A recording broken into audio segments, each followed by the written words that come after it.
Shivangi recording studio Rajgir.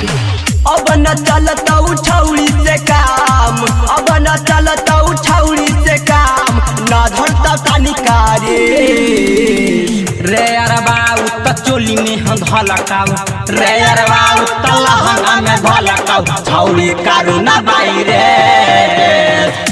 अरबा उत चोली में हम धलकाऊ, छौली कारू ना बाई रे। अब न चलता उठौली से काम, अब न चलता उठौली से काम, न धरता कानिकारी रे अरबा उत चोली में धलकाऊ, रे अरबा उत लहंगा में धलकाऊ, छौली कारू ना बाई रे अरबा उत चोली में धलकाऊ, छौली कारू ना बाई रे।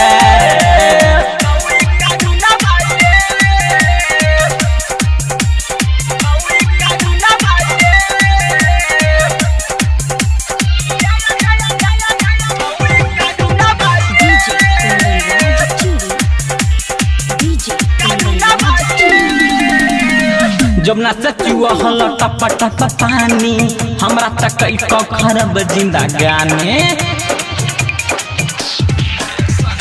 जब ना से टपा टपा चुआ हल पानी, हमरा तो कल कौ खराब जिंदगानी।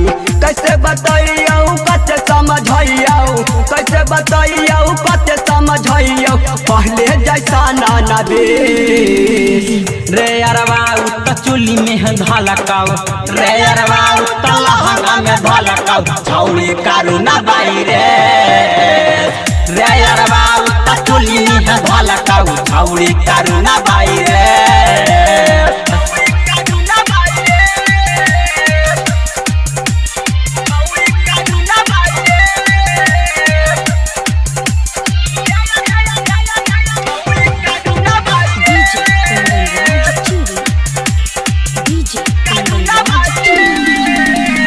शंकर बिहारी के बिगड़ल हाउ दासा, आसमानी आशिक हटाई तो ये काछा।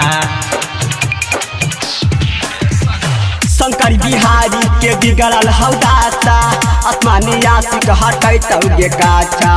अब राइटर संजी सवरिया, अब राइटर संजी सवरिया, दीपू चौहान करतो गे रे अरबा उत चोली में धलकाऊ, रे अरबा उत लहंगा में धलकाऊ, छौली कारू ना बाई रे